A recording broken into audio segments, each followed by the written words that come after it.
Section 2. Video 25. Thinking in React Part 3. We have three main objectives in this video.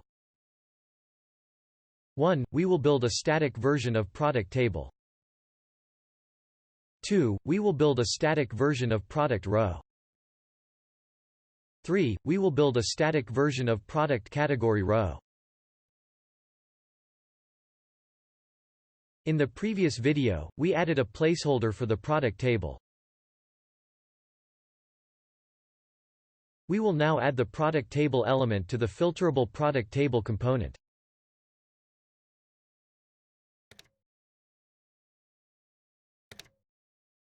We will pass the product's data to the product table as a prop, which it needs for display. We will continue by defining the product table component.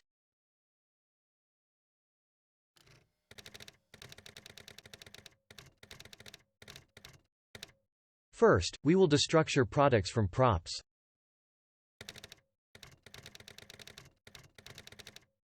Next, we will return a full-width table.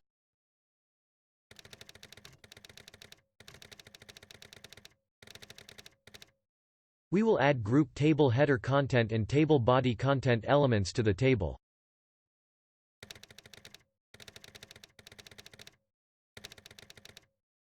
The group table header content will have a table row, with blue-colored contents.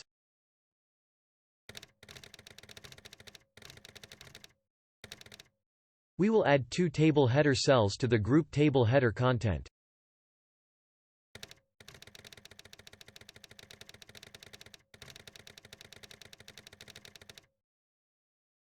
In the table body content, we want to show the filtered list of product names and prices. Each row of the filtered list will be a product row element. We will start by defining a variable called rows, as an array of product row elements to display. Initially, the rows array is empty.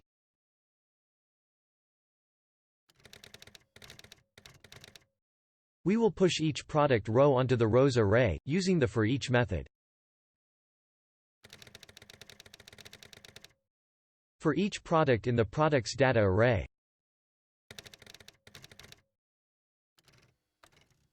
Push a product row onto the rows array.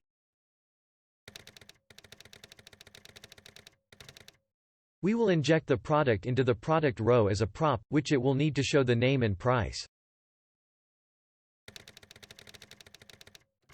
In addition, we will need to specify a key to each product row in the rows array. We will use the product name as the key. Now, we will add the rows array to the table body content.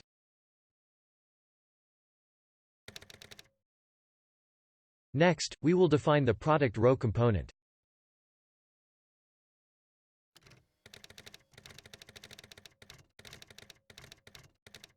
First, we will destructure the product from props.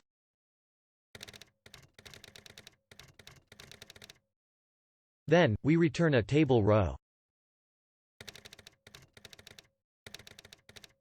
Within the table row we will display a table data cell with the product name and the product price.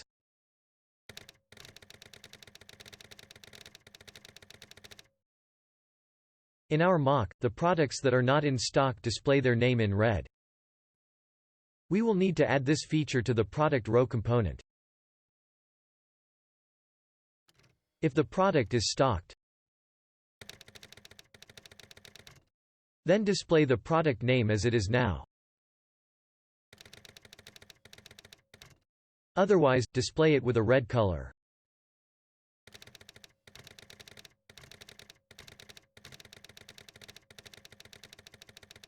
Assign the result of this ternary expression to a variable, which we will call colored name.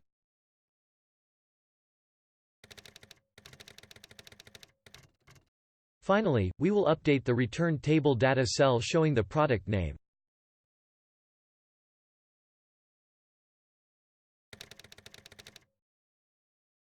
We still need to add the product category row to the filterable product table. We will push a product category row element to the rows array in the product table component.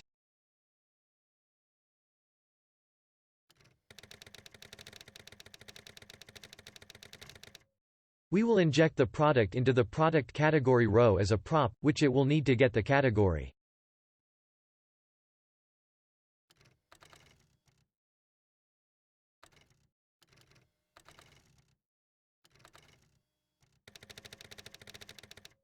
In addition, we will need to specify a key to each product category row in the rows array. We will use the product category as the key.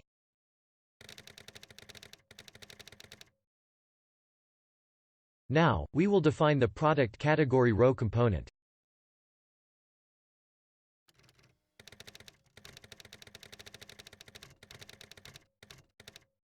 Next, destructure product from props.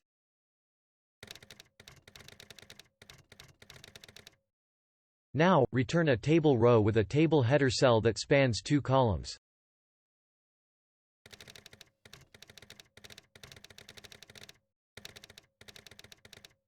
Within the table header cell, display the product category.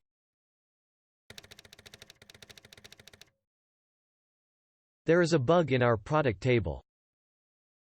The product category row shows before each product row, but it should only appear once before a group of products within the same category.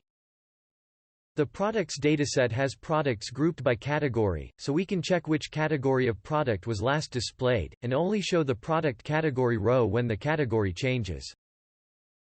We will define a variable called lastCategory, and initially set it to null.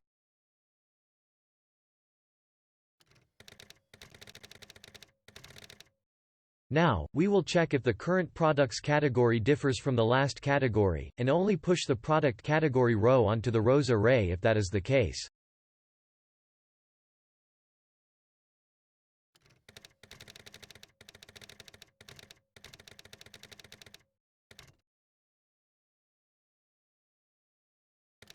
Finally, we will update the last category to be the current products category after pushing the product row to the rows array.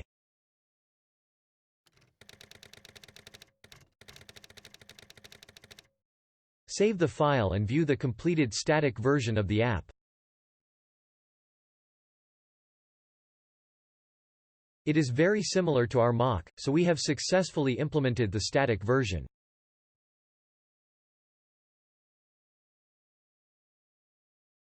To summarize, we built a static version of ProductTable. We built a static version of ProductRow. And, we built a static version of ProductCategoryRow. In the next video, we will continue with part 4 of Thinking in React.